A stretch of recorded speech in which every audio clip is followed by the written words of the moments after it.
She thought she could buy him for a night, but his refusal exposed a truth even her billions couldn't touch. What began as a proposition turned into a journey that shattered her cynicism and lit up the stars she'd forgotten how to see. Welcome to Tales by Ezra. Let's uncover what really happened. The soft glow of dimmed chandeliers cast long, dancing shadows across the plush velvet banquettes of L'Etoile Filante, a restaurant so exclusive its name was whispered rather than spoken, its patrons a constellation of the city's wealthiest and most influential. Among them, unnoticed by most, moved Liam Sterling, a waiter whose quiet efficiency was as much a part of the restaurant's ambience as the hushed string quartet in the corner. He was 27, though the weariness in his slate-blue eyes often made him seem older. His uniform, a starched black jacket and trousers, was impeccably maintained, a stark contrast to the threadbare reality of his life outside these opulent walls. Liam lived in a cramped, fourth-floor walk-up in a part of the city the patrons of L'Etoile Filante only ever drove through with their windows firmly shut. His days were a grueling cycle of long shifts on his feet, the meager earnings barely stretching to cover rent, utilities, and the occasional, desperately needed repair to his leaking roof or sputtering radiator. Yet, there was a dignity about him, a quiet reserve that set him apart from the practiced obsequiousness of some of his colleagues. He performed his duties with a meticulous grace, his movements economical, his smile, when offered, genuine but fleeting, like a rare winter sunbeam. Few, if any, of the diners who commanded his attention with a flick of their wrist or a dismissive wave ever truly saw him. He was a function, a pair of hands to deliver their extravagantly priced meals, a fleeting presence in the grand theater of their lives. They didn't see the calluses on his hands, hidden beneath pristine white gloves during service, or the subtle tremor of exhaustion that sometimes ran through him as the night wore on. They certainly didn't see the keen intelligence that lay behind his carefully neutral expression, the sharp, observant mind that absorbed the nuances of their conversations, their gestures, their subtle power plays, filing them away like data points in an ongoing study of a foreign species. Nor did they know of the worn copy of Cosmos tucked under his lumpy mattress, its pages filled with underlined passages and margin notes, a relic from a life he had been forced to abandon, a dream deferred but not entirely extinguished. His true passion lay not in decanting vintage wines or describing the chef's latest ephemeral creation, but in the silent, infinite expanse of the night sky, in the mathematics of celestial mechanics, in the breathtaking beauty of distant nebulae. Once, he had been on a different trajectory, a scholarship student with a mind that soared among the stars, his future bright with the promise of discovery. But life, with its cruel, indifferent twists, had grounded him, tethering his dreams to the harsh realities of survival. A family tragedy, a mountain of debt not of his own making, and the sudden, crushing weight of responsibility had forced him to trade his telescope for a serving tray, his academic robes for a waiter's uniform. He rarely spoke of his past, not even to his few acquaintances. It was a locked room within him, filled with ghosts and what-ifs, a place too painful to revisit. So, he moved through the glittering world of L'Etoile Filante, a silent astronomer charting the orbits of the rich and powerful, his own star long since fallen, or so it seemed.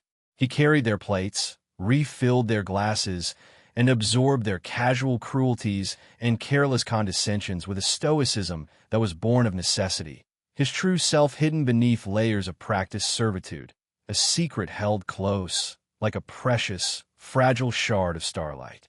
Tonight, L'Etoile Filante was particularly abuzz. A table in the most coveted alcove, the one overlooking the city's glittering skyline, was occupied by Serafina Thorne, a name that resonated with power in boardrooms and financial markets across the globe. She was the CEO of Thorne Industries, a sprawling tech conglomerate known for its aggressive innovation and even more aggressive takeovers.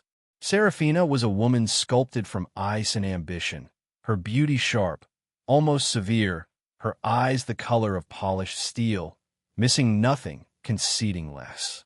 She was in her late 30s, at the zenith of her power, a formidable presence who commanded attention without demanding it.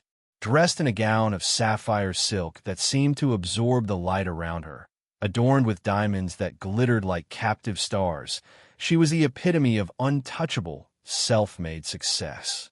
She was dining alone, a rare occurrence, her usual entourage of sycophants and business associates conspicuously absent. This, the restaurant manager had whispered to his staff, was a sign of either deep contemplation or impending corporate warfare. Serafina Thorne did nothing without a purpose. Liam had been assigned to her section. He approached her table with his usual quiet professionalism, offering the wine list, his voice a low, neutral murmur. Serafina didn't look up from the tablet she was perusing, a device undoubtedly displaying market fluctuations or a rival company's vulnerabilities. "Mineral water, still, no ice," she said, her voice cool, precise, dismissing him before he had even fully spoken. He inclined his head and retreated, procuring the water with practiced efficiency. As he poured it, he allowed himself a brief, almost imperceptible glance at her.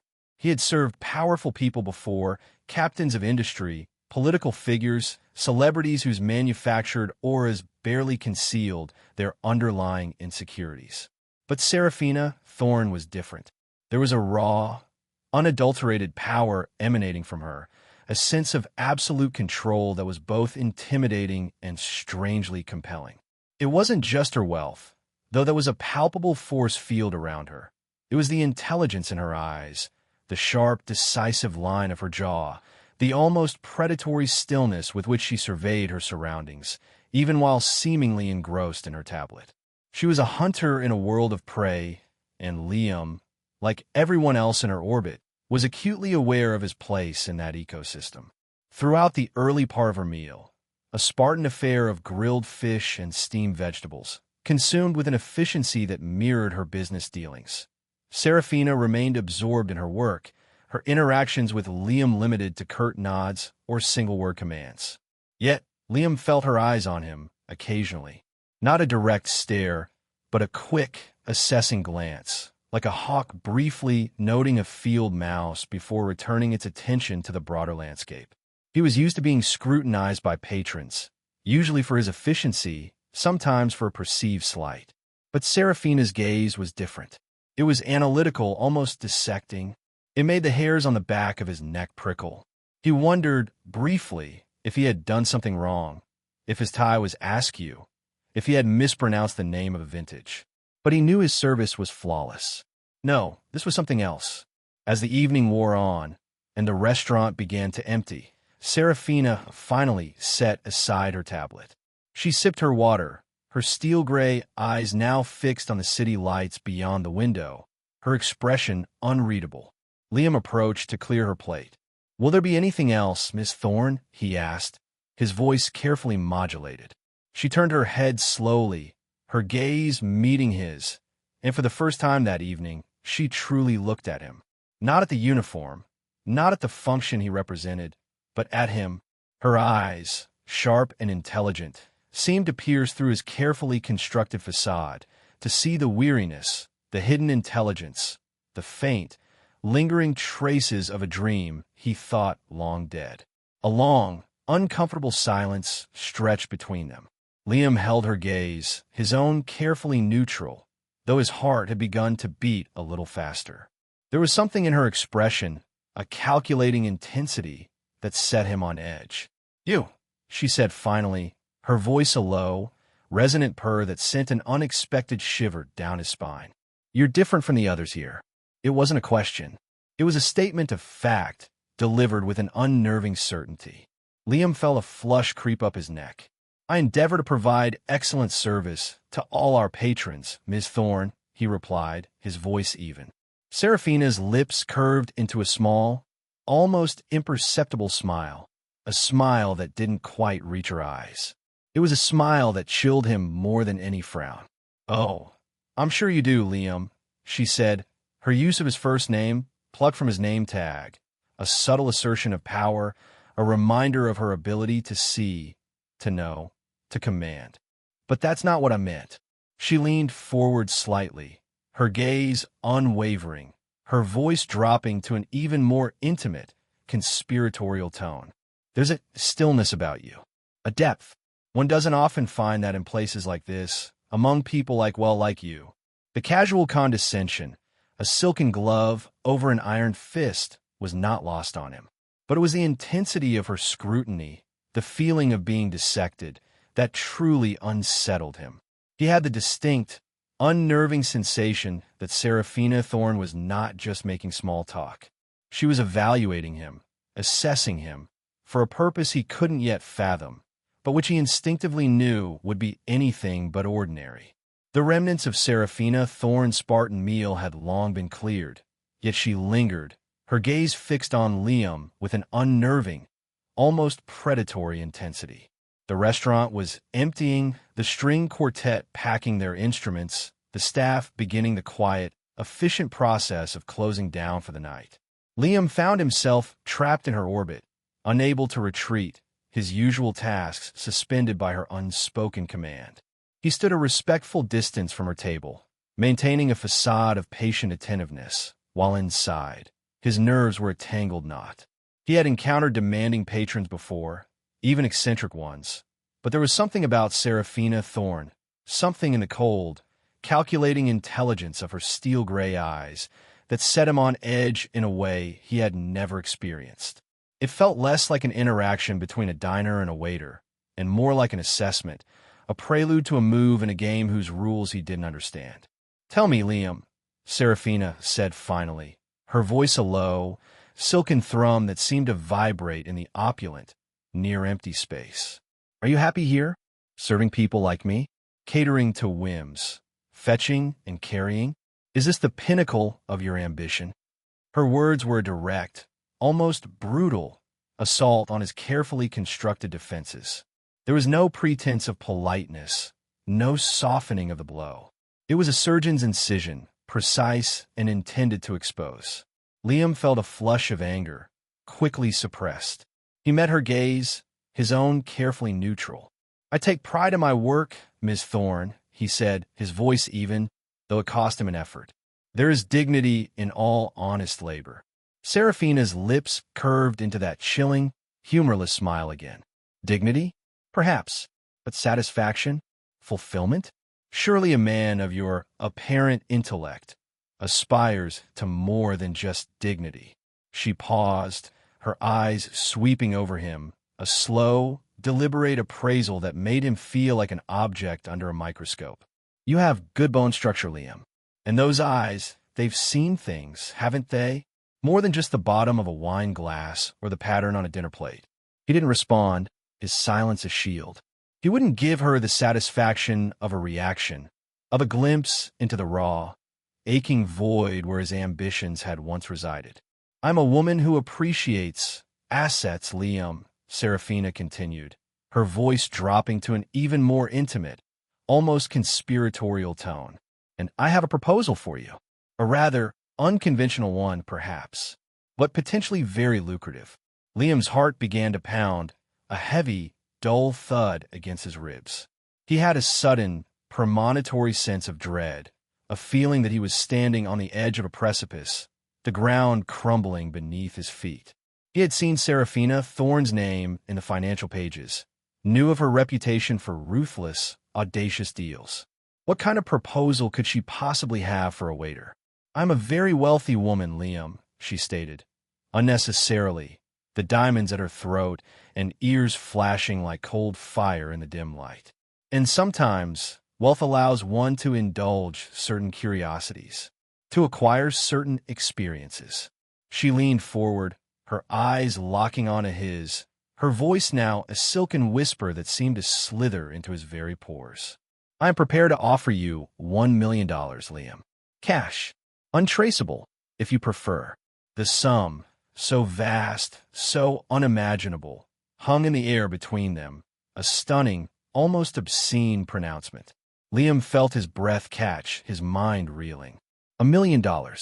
It was a figure that could erase all his debts, secure his family's future, perhaps even. He didn't dare complete the thought. $1 million, Seraphina repeated, her gaze unwavering, enjoying his shock, her smile widening fractionally. For one night of your time, Liam, your undivided attention, your companionship. Companionship. The word, so anodyne, so carefully chosen, dripped with unspoken, sordid implications. Liam stared at her, his mind struggling to process the enormity, the audacity, the sheer, unadulterated cynicism of her offer. This wasn't a business proposal. This was something else entirely. Something that made his stomach churn with a mixture of disbelief, disgust, and a shameful, undeniable flicker of something else. A desperate, cornered animal's recognition of a possible, albeit costly, escape route. You understand what I'm implying, don't you, Liam? Serafina purred, her eyes gleaming with a predatory light. No pretenses, no illusions. A straightforward transaction. One night, $1 million. She sat back in her chair, a queen surveying a newly conquered territory, confident of her victory. She had assessed him, identified his vulnerability, his poverty, his quiet desperation, the intelligence she suspected lay dormant beneath his waiter's facade, and she had made her move, a bold, decisive strike, expecting, no doubt, a swift, grateful capitulation. The silence in the restaurant was absolute, broken only by the frantic, silent screaming in Liam's own head. $1 million. For one night. To sell not just his time, but his dignity, his self-respect, to become a purchased commodity, an object for the fleeting amusement of a bored, powerful billionaire. The weight of his financial burdens pressed down on him, suffocating, relentless. He thought of the leaking roof, the overdue bills, the constant, gnawing anxiety that was his daily companion. $1 million could make it all disappear. It could buy him freedom. It could, perhaps, even allow him to dream again. But at what price? What would be left of him, of his soul, after such a transaction? He looked at Serafina Thorne, at her cold, beautiful face, at the cynical amusement in her steel-gray eyes. She saw him as a thing to be bought, a curiosity to be indulged. And the most horrifying part? A small, desperate voice within him, the voice of pure, unadulterated survival, was whispering, why not? What do you have left to lose? The battle lines were drawn, not in the opulent restaurant, but within the ravaged landscape of his own heart. Liam felt the blood drain from his face, leaving his skin cold and clammy despite the warmth of the restaurant. Serafina Thorne's offer, so baldly stated, so devoid of any pretense of decency, hung in the air like a toxic miasma. $1 million. The sum was a lifeline, a fantasy, a monstrous temptation. He could feel the weight of it, the sheer, gravitational pull of such a fortune, threatening to drag him down into a morass of compromise and self-loathing. His mind, usually so quick, so analytical, felt sluggish, stunned into a horrified paralysis. He tried to speak, to form a coherent refusal, an expression of the outrage that was slowly beginning to smolder beneath his shock, but his tongue felt thick, unwieldy.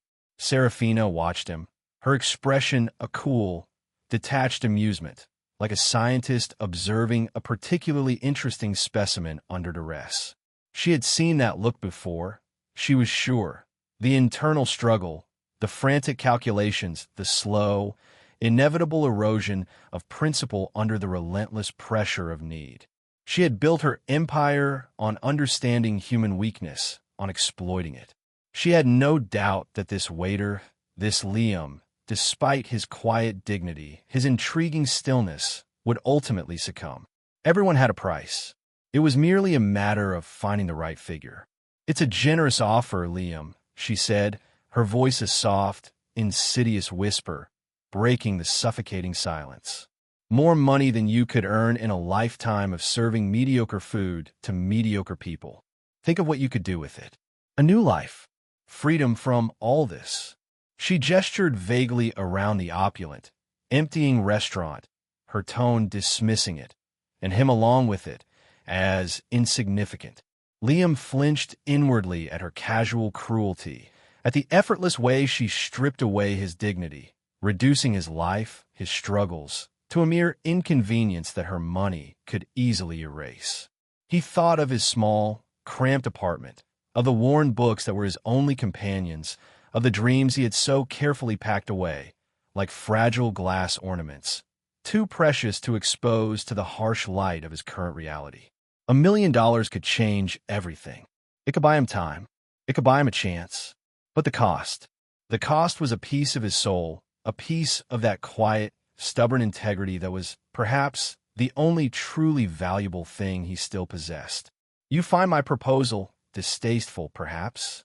Seraphina mused, her eyes narrowing slightly as she registered his continued silence, the flicker of something other than grateful capitulation in his expression.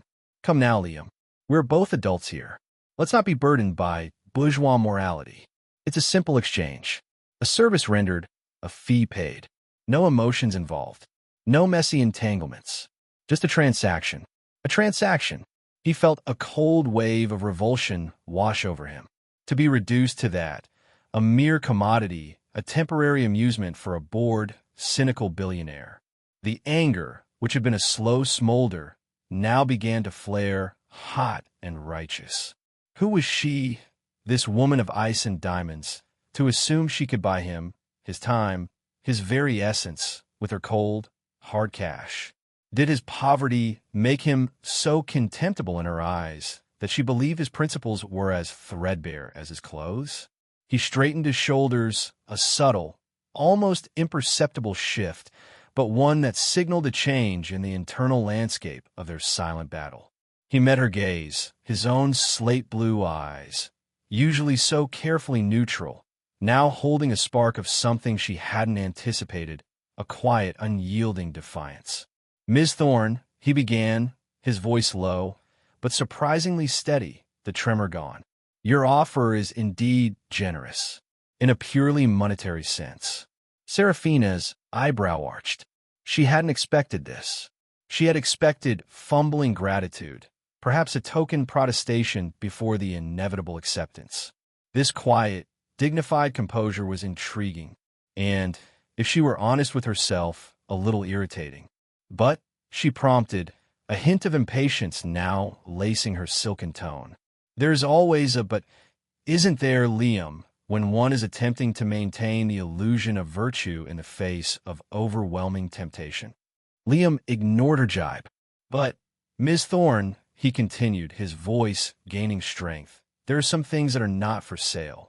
Some things that $1 million, or 10 million, cannot buy. He paused, his gaze unwavering, holding hers captive. My time, perhaps, under different circumstances, might be negotiable. But my self-respect, Ms. Thorne, that has no price tag. A flicker of something unreadable crossed Seraphina's face. Surprise? Annoyance? Or perhaps, just perhaps, a dawning, reluctant respect? She had encountered resistance before, of course. But usually, it was a bargaining tactic, a prelude to a higher demand. This felt different. This felt genuine.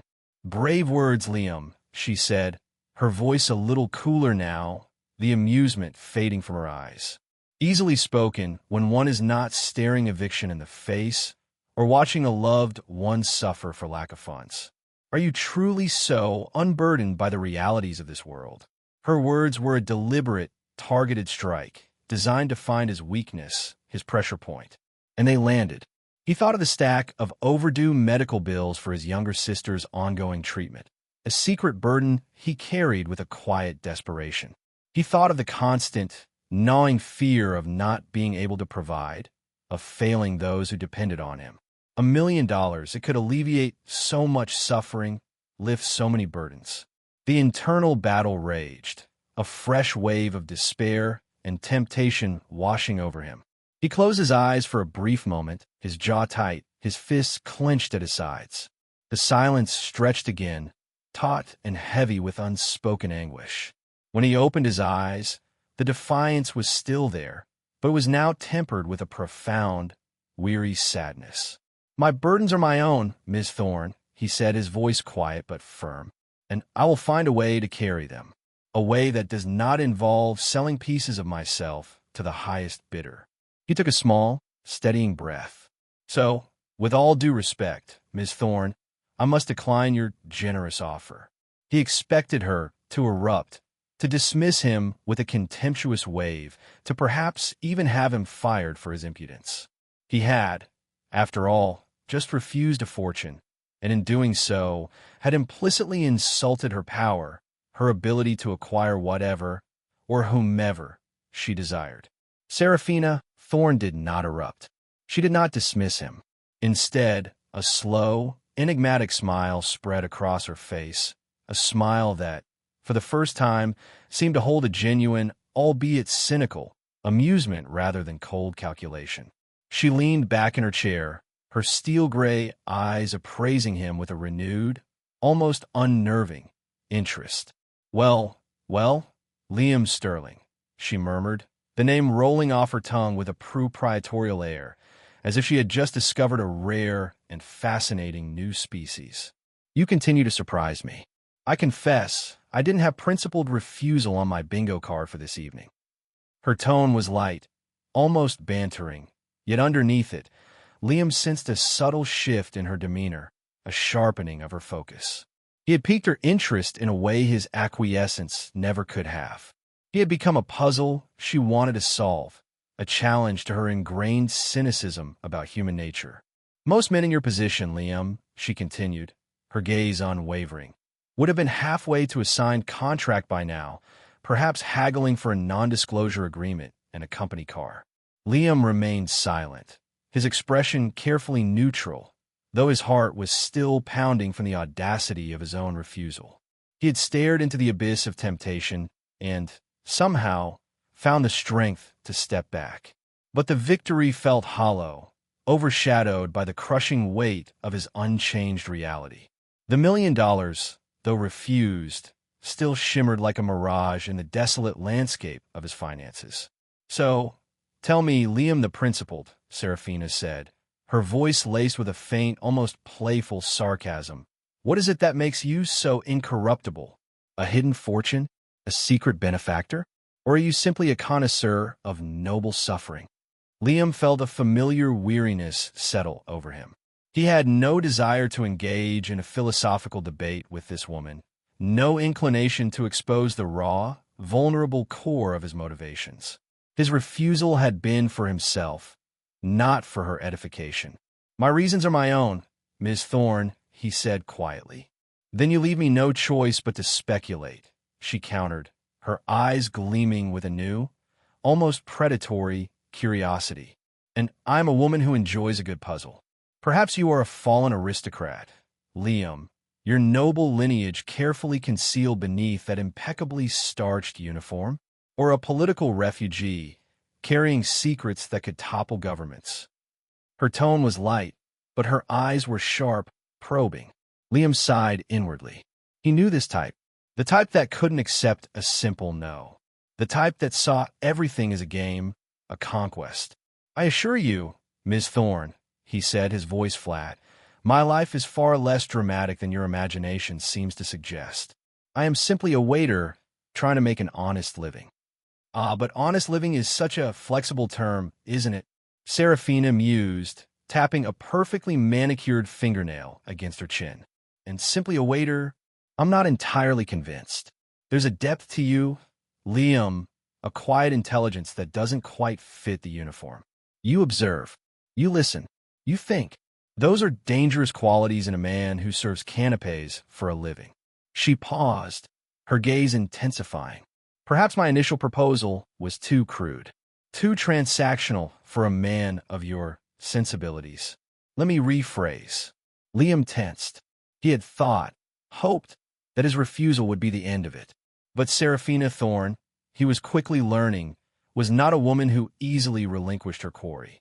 I am still prepared to offer you the $1 million, Liam, she said, her voice dropping to that low, intimate purr that made his skin crawl, yet also sent a strange, illicit shiver of anticipation through him. But not for a night of companionship, as I so inelegantly phrased it. Let us call it a consultation, an evening of conversation. I am a collector, Liam, not just of companies and art, but of interesting people. And you, my dear waiter, have just become very, very interesting. Liam stared at her, his mind racing. A consultation? An evening of conversation? For $1 million? It sounded too good to be true. It sounded like a trap, a more sophisticated, more insidious version of her original, sordid offer. Yet $1 million. The sum still hung in the air, a glittering, irresistible lure. And the alternative? His current life, with its crushing debt, its endless drudgery, its slow, inexorable slide into despair. "You are skeptical," Serafina observed, her lips curving into that knowing smile. "Understandable. But I assure you, Liam, my offer is genuine. I am intrigued by you, by your refusal, by the story I sense hidden beneath that stoic facade. I want to hear that story, Liam, and I am prepared to pay handsomely for the privilege." She leaned forward again, her eyes locking onto his. "One evening, Liam. Just talk. Tell me about yourself. Tell me what makes a man in your desperate circumstances turn down a fortune. Satisfy my curiosity, and $1 million is yours. No strings attached. No other expectations." Her gaze was unwavering, her expression a carefully constructed mask of sincerity. But Liam could see the glint of the huntress in her eyes, the thrill of the chase. She was playing him, he knew, but the stakes were so high, the potential reward so life-altering. "And if I refuse this revised offer, Miss Thorne?" he asked, his voice quiet. Serafina shrugged, a delicate, dismissive gesture. "Then you return to your honest living, Liam, and I move on to my next acquisition. But I suspect you'll find that the memory of what you could have had, what you so nobly, or perhaps foolishly, refused, will be a rather uncomfortable companion in those cold, lonely nights in your threadbare apartment." Her words were a chilling, accurate prediction of his future, a future he was desperate to avoid. An evening of conversation. Just talk. Could it really be that simple? Or was this just another, more cleverly disguised, descent into a compromise he would regret for the rest of his life? The bait was set, the hook recast, and Liam Sterling, the waiter with the soul of an astronomer, found himself once again teetering on the brink of an impossible choice. Liam Sterling, the man who had moments before found the strength to refuse a fortune on principle, now found himself ensnared in a far more subtle, far more insidious web. Serafina Thorne's revised proposal, $1 million for an evening of conversation, a mere consultation to satisfy her curiosity, was a masterstroke of psychological manipulation. It appealed not to his baser instincts, but to his intellect, his hidden depths, the very qualities she had so astutely observed. It offered him a way to accept the money without, ostensibly, sacrificing his self-respect. Yet, he knew, with a chilling certainty, that it was still a transaction, still a purchase, albeit one cloaked in the more palatable guise of intellectual curiosity. He stood before her, the opulent, silent restaurant a gilded cage, his mind a turmoil of conflicting desires and deep-seated mistrust. He looked at Serafina, at her cool, calculating beauty, at the predatory gleam in her steel-gray eyes. She was a connoisseur of power, a puppeteer pulling strings, and he was her latest, most intriguing marionette. Could he trust her? Could he trust himself? An evening of conversation. What harm could there be in that? He was, after all, desperate. The $1 million represented not just financial salvation, but the potential resurrection of his long-buried dreams. It was the key that could unlock the prison of his current existence.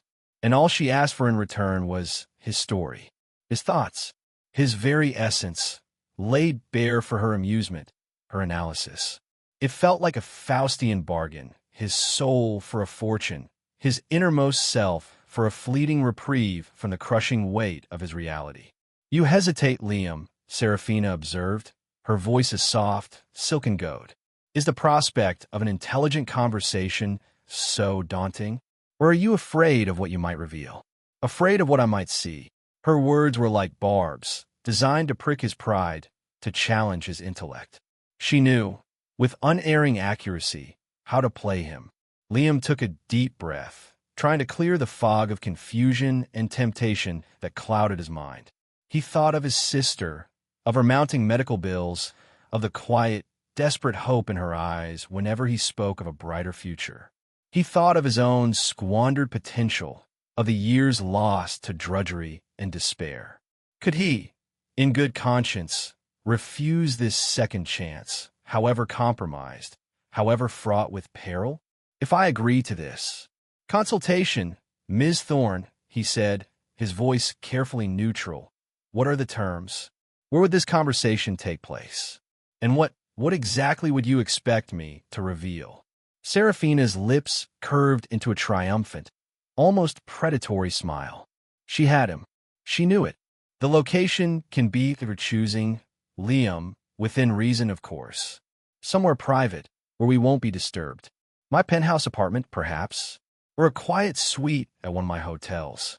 Or, if you prefer, your own charming abode, though I confess the ambience might be somewhat lacking. Her tone was laced with a faint, dismissive amusement that made him bristle.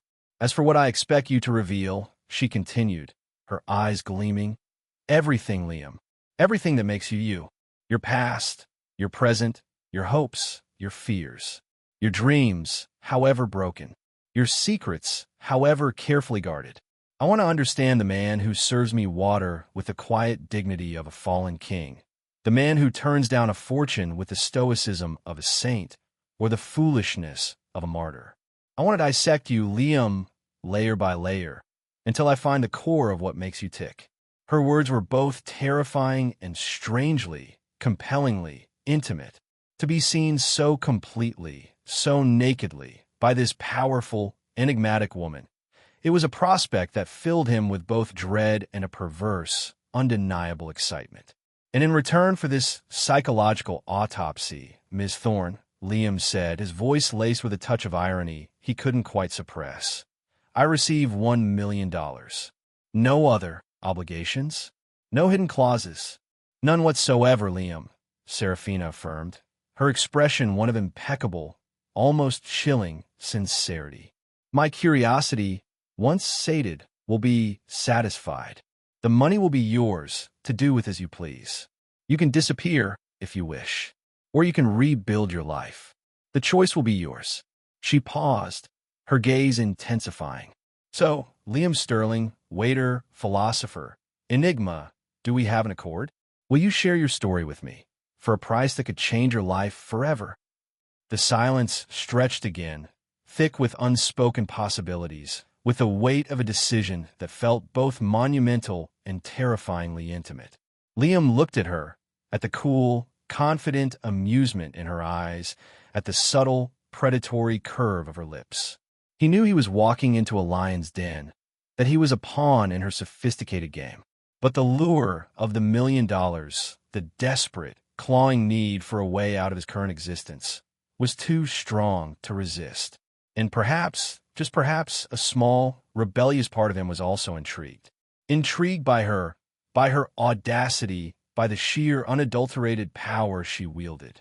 Intrigued by the prospect of engaging with a mind as sharp, as ruthless as her own. Very well, Ms. Thorne, he said finally, the words tasting like ash and gold in his mouth. I accept your revised offer. One evening of conversation. My story for your $1 million. He met her gaze, a flicker of his own quiet defiance returning. But the location, Ms. Thorne, will be of my choosing, and it will be neither your penthouse nor my humble abode. A flicker of surprise, quickly masked, crossed Seraphina's face. Oh, she said, her eyebrow arched. And where, pray tell, does the enigmatic Mr. Sterling propose to conduct this lucrative consultation? Liam held her gaze, a small, enigmatic smile of his own now playing on his lips. He had a place in mind, a place that was both a refuge and a secret, a place that held the essence of who he truly was, a place that might shift the balance of power in their strange, unfolding drama. There's a place I know, Miss Thorne, he said, his voice quiet but firm. A place where the conversation might be illuminated by a different kind of light. He would not be dissected in her sterile penthouse, nor in the cramped confines of his own despair. If he was to lay bare his soul, It would be on his own terms, in a setting that held a piece of his carefully guarded heart. The game was afoot, and Liam Sterling, the waiter with a secret, had just made his first, unexpected move. Serafina Thorne regarded Liam with a newfound, almost grudging, respect. His quiet stipulation about the meeting place, his refusal to be drawn into her predictable arenas of power, had added another layer of intrigue to this already fascinating encounter. She had expected compliance, perhaps a token show of resistance, but not this subtle, understated assertion of his own terms. It was stimulating. Illuminated by a different kind of light, you say? She mused, her head tilted, her steel-gray eyes narrowed in thought. You continue to pique my curiosity, Liam. Very well. I accede to your condition. Name your place and your time. I shall be there. Liam nodded, a sense of calm, of a strange, almost reckless, certainty settling over him. He had made his decision, chosen his ground. The rest would unfold as it may. Tomorrow evening, Miss Thorne, he said. At sunset, I will send you the coordinates. It is somewhat remote. You will need to dress warmly, and perhaps leave the diamonds at home. They might seem out of place. A ghost of a smile touched Serafina's lips. Remote? Warm clothing? No diamonds? My dear Liam, you're either planning a very rustic seduction, or you're about to reveal yourself as a Cistercian monk. Either way, I am intrigued. She rose from her chair, her movements fluid and graceful, a predator secure in her power, yet now genuinely curious about the unexpected turn the hunt had taken. Until tomorrow evening, then, Liam Sterling, she said, her voice a low, silken promise. I shall await your summons with considerable anticipation. She extended her hand, not in a conventional handshake, but palm up, a queenly gesture expecting obeisance. Liam hesitated for a fraction of a second. Then, understanding the subtle power play, he simply met her gaze and gave a slight, almost imperceptible nod, neither taking her hand nor overtly refusing it. It was a small act of defiance, a quiet assertion of his own boundaries, and Serafina, to his surprise, merely smiled, a genuine, albeit fleeting, flicker of amusement in her eyes. She turned and swept out of the restaurant, leaving Liam alone in the opulent, echoing silence, the weight of their strange, illicit bargain settling upon him like a shroud. The next day passed in a blur of anxiety and preparation. Liam went about his usual routine. The meager breakfast, the fruitless job search, the constant, gnawing worry about his sister's health. But underneath it all, a current of feverish anticipation thrummed. He had chosen a location carefully. It was a place of profound personal significance, a place where he felt most himself, most connected to the dreams he had been forced to abandon. It was a place that would, he hoped, speak for him, reveal a part of his soul that words alone could not convey. As sunset approached, he made his way there, his heart a tumultuous drum against his ribs.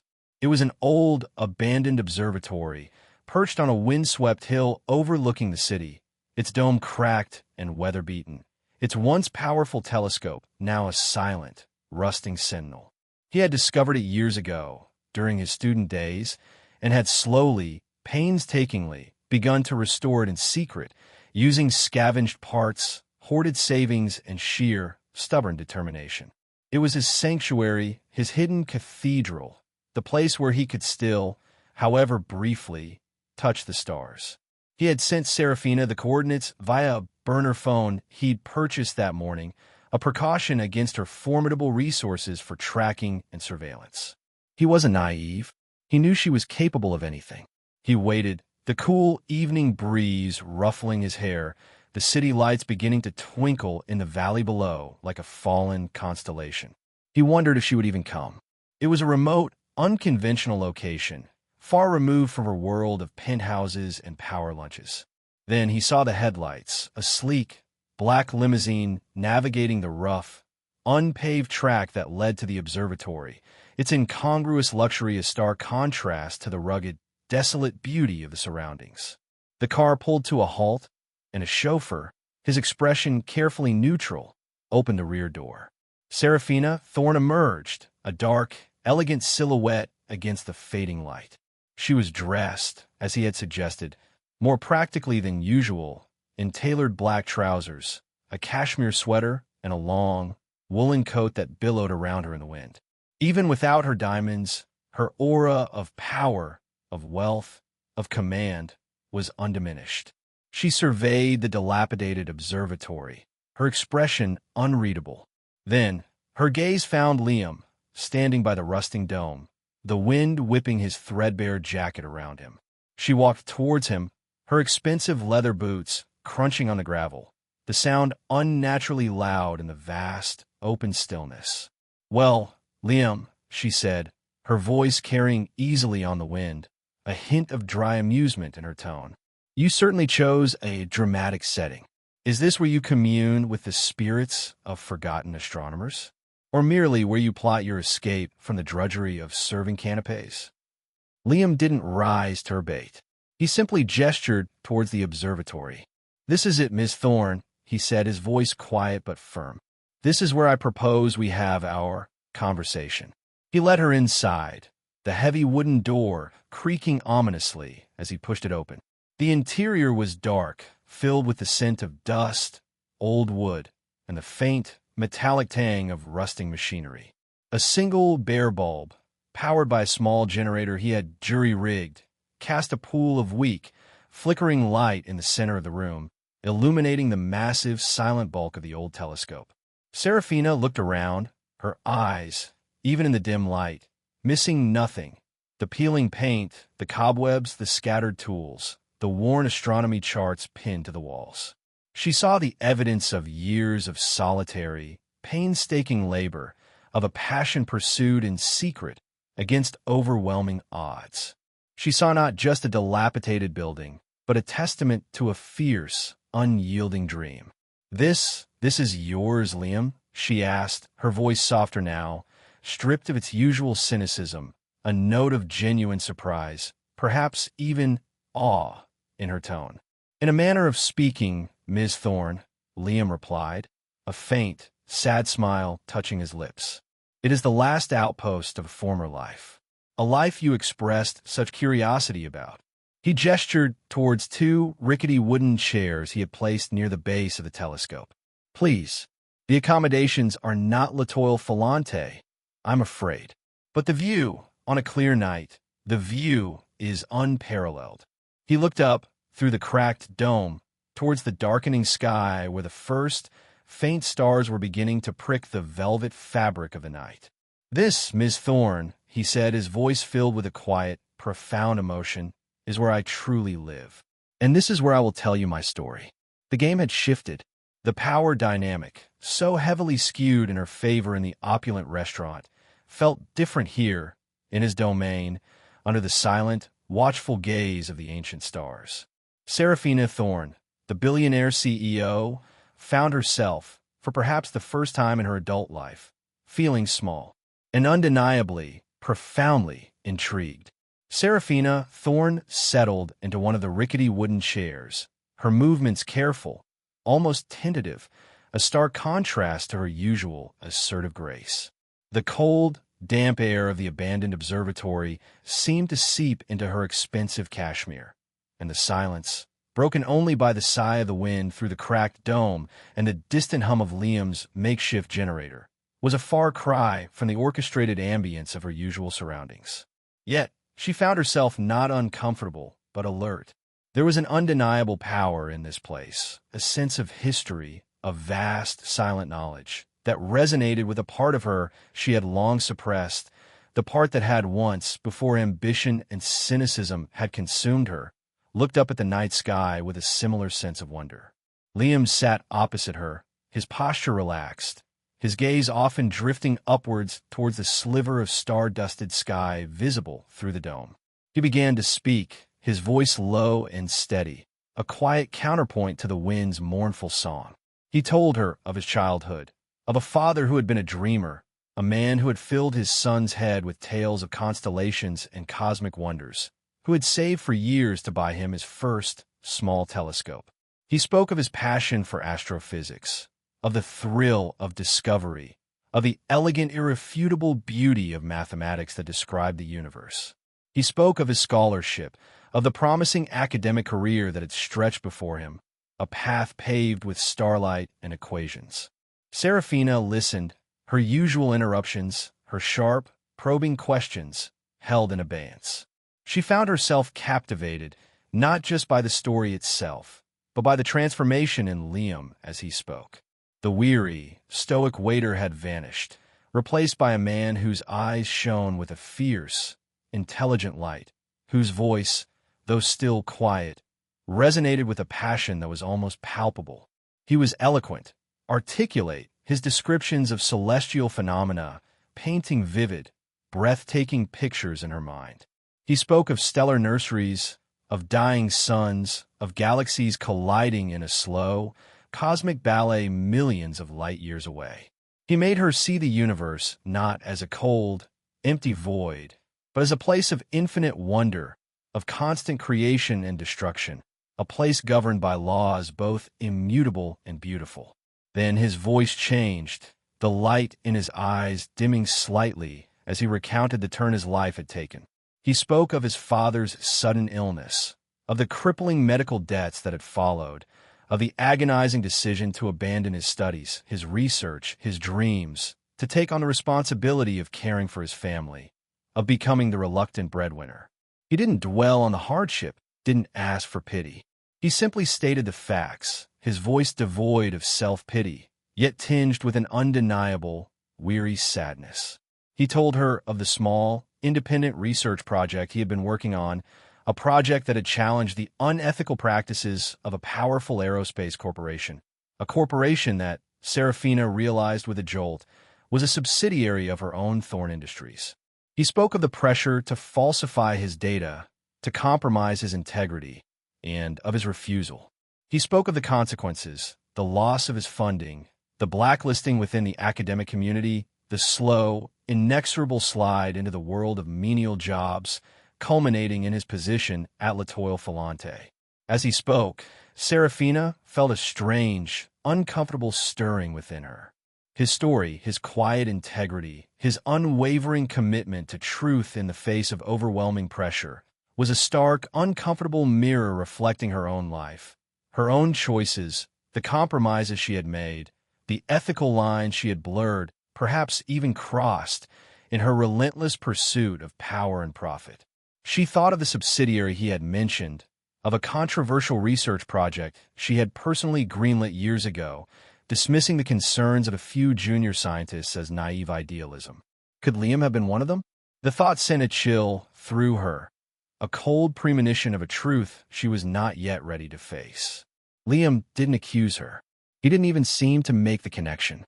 He was simply telling his story, laying bare the quiet tragedy of his derailed life, the slow dying of his dreams. He then spoke of finding this abandoned observatory, of the solace he found in its silence, in its connection to the stars.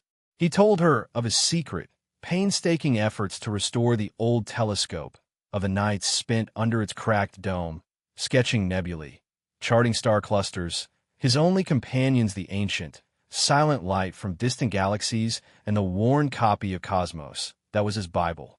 "This place," he said, his voice soft, his gaze sweeping around the dilapidated interior, "is where I keep my soul alive, Ms. Thorne. It's not much, but it's mine. It's real." He looked at her then, his slate-blue eyes holding hers with a quiet, unwavering intensity. "This is who I am, Ms. Thorne. Not just a waiter. Not just a man in desperate circumstances. This is the truth of me." The silence that followed his words was profound, broken only by the sigh of the wind. Serafina Thorne, the billionaire CEO, the woman who thought she had seen everything, understood everything, who believed everyone had a price, found herself utterly, completely speechless.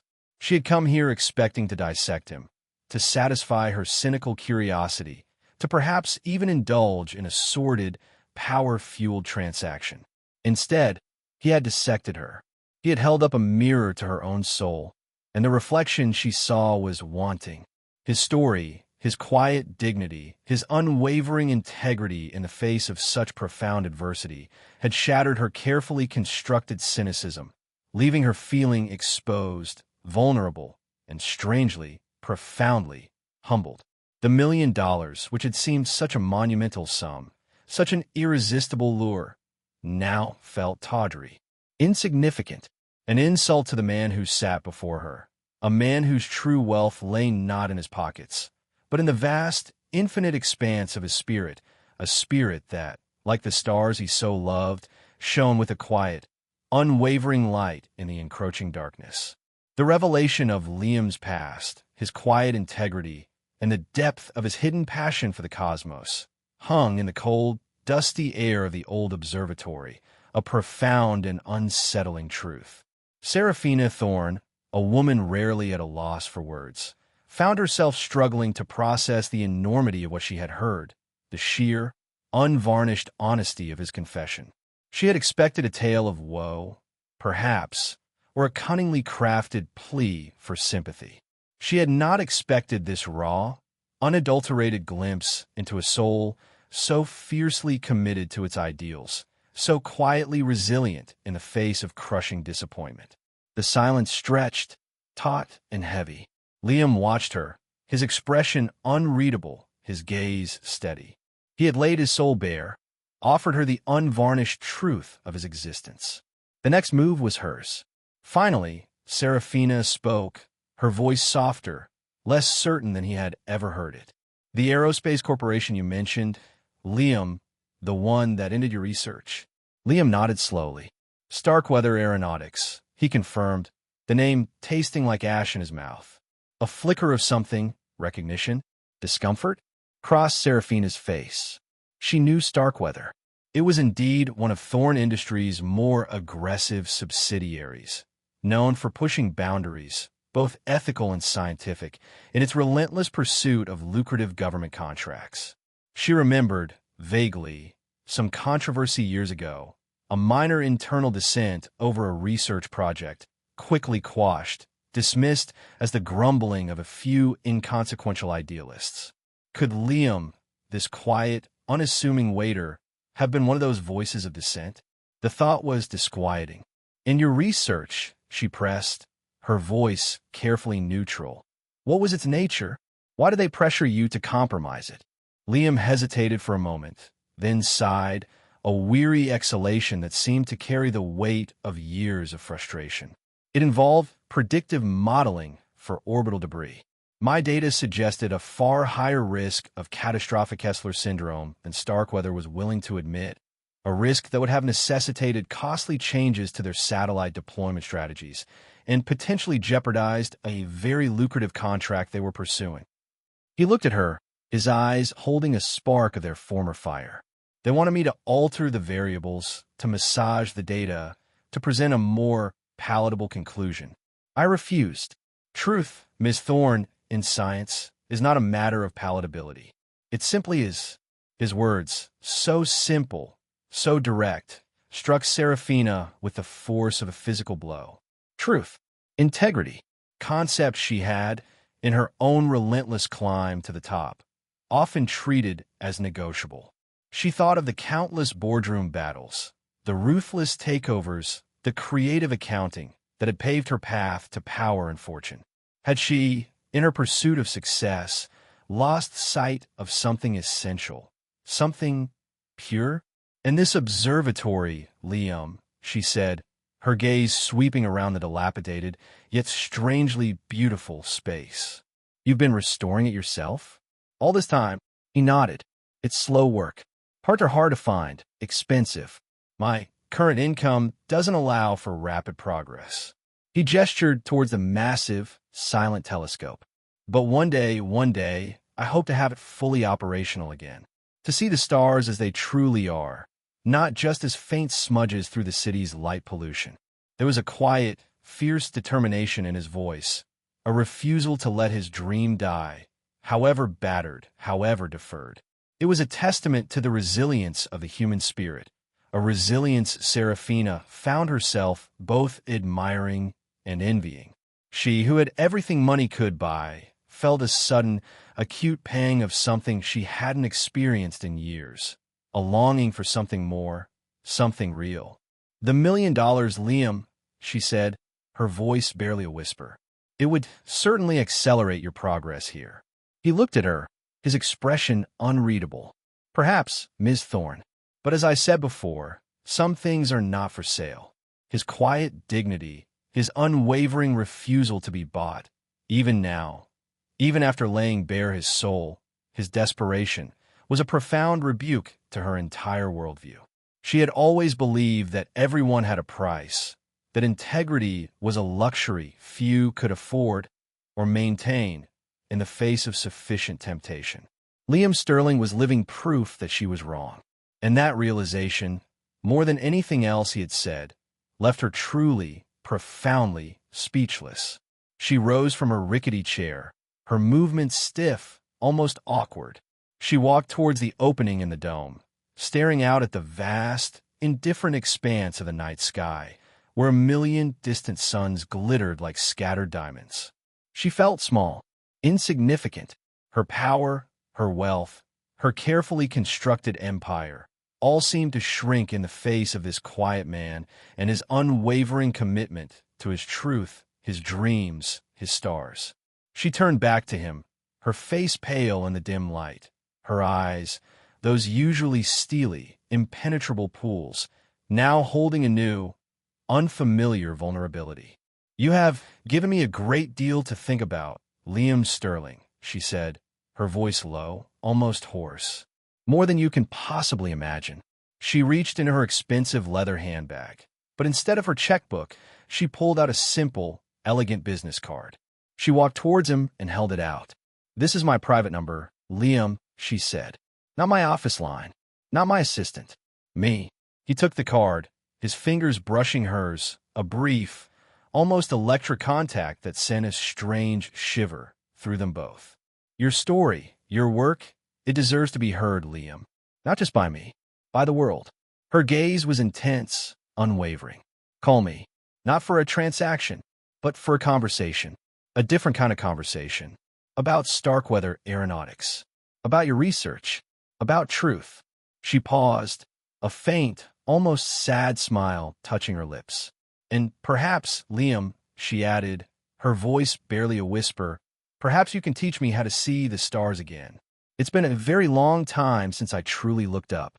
With that, she turned and walked out of the observatory, leaving Liam alone with the silent telescope, the whispering wind, and the profound, unsettling, yet strangely hopeful echo of her words. The $1,000,000 offer still hung in the air, unspoken, unresolved. But something far more significant had transpired in that dusty, forgotten place. A connection had been forged, a seed of change planted in the most unlikely of hearts. And as Liam Sterling looked up at the vast, indifferent beauty of the cosmos, he felt, for the first time in a very long time, a flicker of something that felt remarkably like hope. Not just for himself, but perhaps, just perhaps, for the woman who had just walked out of his life, and in doing so had irrevocably, profoundly changed it. The days that followed Serafina Thorne's visit to the dilapidated observatory were filled with a strange, unsettling quiet for Liam. He returned to his shifts at La Toile Falante, to the familiar rhythms of serving and clearing, but something within him had shifted. The heavy cloak of despair that had been his constant companion for so long felt lighter. Serafina's parting words, her unexpected vulnerability, her offer of a different kind of conversation, echoed in his mind a persistent, intriguing melody. He carried her business card in his worn wallet, a tangible reminder of their strange, profound encounter. He would take it out sometimes, in the quiet moments between serving courses, or late at night in his cramped apartment, staring at the elegant, embossed lettering, wondering, was her offer genuine? Or was it merely another, more sophisticated manipulation? Could a woman like Serafina Thorne, a titan of industry, a creature of pure, unadulterated power, truly be capable of such a profound shift in perspective? He didn't call. Not yet. A part of him was afraid. Afraid that it was all an illusion, a cruel, calculated game. afraid that she would revert to her cynical, dismissive self. Afraid, perhaps, of the immense, daunting implications of her offer to help him be heard. His life had been defined by obscurity, by quiet, solitary struggle. The thought of stepping into the light, of confronting the forces that had derailed his career, was both exhilarating and terrifying. Meanwhile, at the glittering apex of Thorne Industries, Serafina Thorne was undergoing her own quiet, internal revolution. Liam Sterling's story, his quiet integrity, his unwavering passion for truth and discovery, had lodged itself deep within her psyche, a persistent, uncomfortable burr. She found herself looking at her own life, her own achievements, through a new, unsettling lens. The ruthless takeovers, the ethically ambiguous deals, the relentless pursuit of profit and power that had once filled her with a sense of triumph, now felt hollow. She reread the old reports on Starkweather Aeronautics, on the controversial orbital debris project. She saw the dissenting voices, the warnings, the data that had been dismissed, suppressed. And she saw, with a chilling clarity, the hand of her own ambition, her own ruthless efficiency, in the silencing of those inconvenient truths. Liam's face, his quiet, steadfast gaze, his unwavering commitment to his stars, haunted her waking moments. She had gone to him expecting to purchase a fleeting amusement, a sordid distraction. Instead, he had given her a conscience, a mirror reflecting a part of herself she had long thought dead, buried beneath layers of cynicism and success. The $1 million she had so casually offered him now seemed like a paltry, almost insulting sum. What he possessed, what he represented, was beyond price. After a week of restless nights and soul-searching days, Serafina Thorne did something she hadn't done in years. She made a decision based not on profit margins or strategic advantage, but on principle. She picked up her private line, the one whose number she had given to Liam, and she made a call. Not to him, not yet, but to the head of her internal affairs division, a man known for his discretion and his ruthless efficiency in uncovering corporate malfeasance. She gave him a new, highly confidential assignment: to investigate Starkweather Aeronautics, to unearth the truth about the orbital debris project, about the suppressed research, about the scientists whose careers had been unjustly derailed.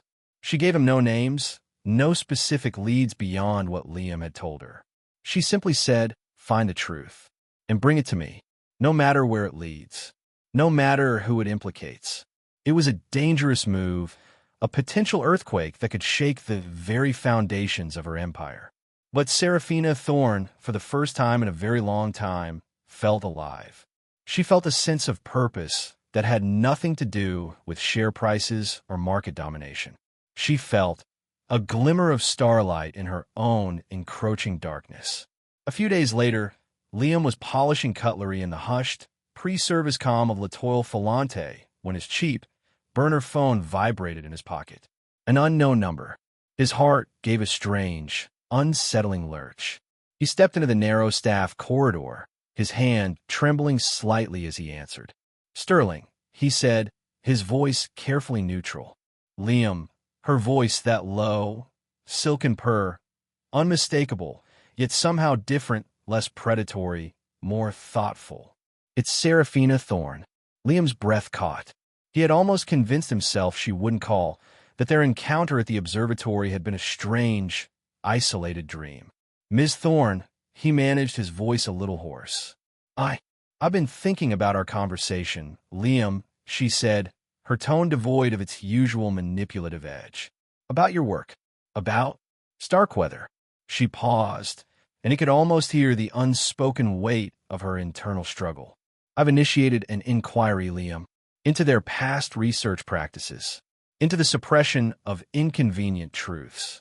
Liam was stunned into silence. He hadn't expected this. He hadn't known what to expect. "I can't promise anything, Liam," she continued, her voice quiet but firm. "But if there has been an injustice, if your work, your integrity, was compromised by forces within my own organization, I will do everything in my power to make it right." She paused again. And the $1,000,000, Liam, it's still yours. Not for your story, not for your companionship, but for opening my eyes, for reminding me of things I had long forgotten. Liam felt a wave of emotion so potent it almost buckled his knees: relief, gratitude, disbelief, and a profound, overwhelming sense of vindication. But there is a condition, Liam, Serafina added, a hint of her old, challenging tone returning, but this time it was different, imbued with a new, almost respectful curiosity. I still want that conversation, not as a transaction, but as an education. I want you to show me your stars, Liam. I want you to teach me how to see again. The offer, now stripped of its sordid underpinnings, felt pure. An invitation, a collaboration, a chance not just for him to reclaim his stolen future, but perhaps for her to reclaim a part of her lost soul. I would like that very much, Miss Thorne, Liam said, his voice thick with an emotion he couldn't quite name. Serafina, she corrected him, her voice softer now, almost gentle. Call me Serafina. The journey ahead would be long, arduous, uncertain. But as Liam Sterling looked out of the grimy corridor window at the indifferent city skyline, he felt a sense of hope, clear and bright as the North Star, guiding him towards a future he had long thought impossible. The waiter and the billionaire, two disparate souls brought together by a cynical offer, now stood on the cusp of a new, unwritten constellation, their paths irrevocably, profoundly intertwined. The investigation into Starkweather Aeronautics, spearheaded by Serafina, Thorne's unwavering, albeit discreet, directive, sent tremors through the carefully polished corridors of Thorne Industries. It was a quiet, internal earthquake, but its repercussions were felt at the highest levels.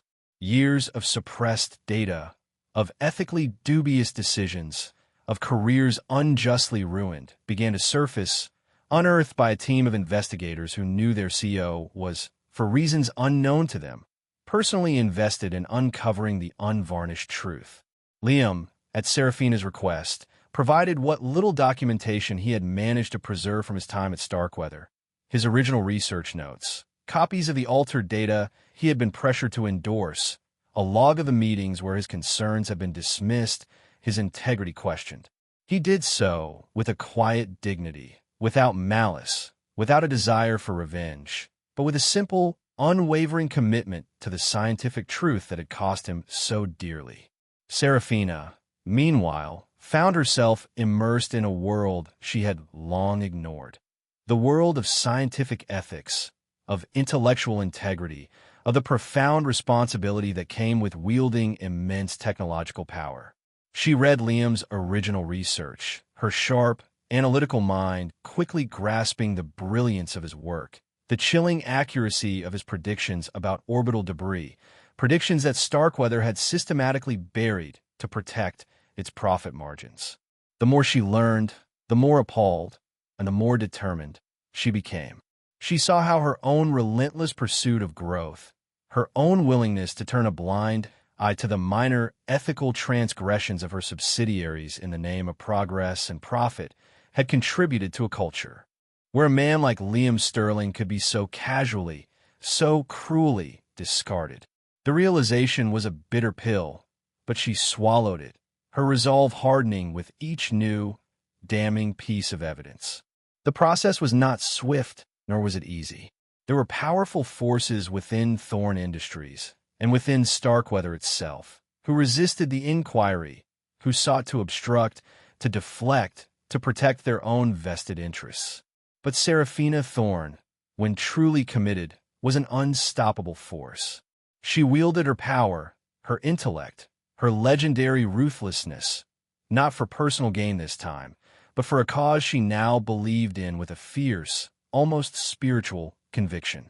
She was fighting not just for Liam Sterling, but for the integrity of science, for the soul of her own company, for the redemption of her own past choices.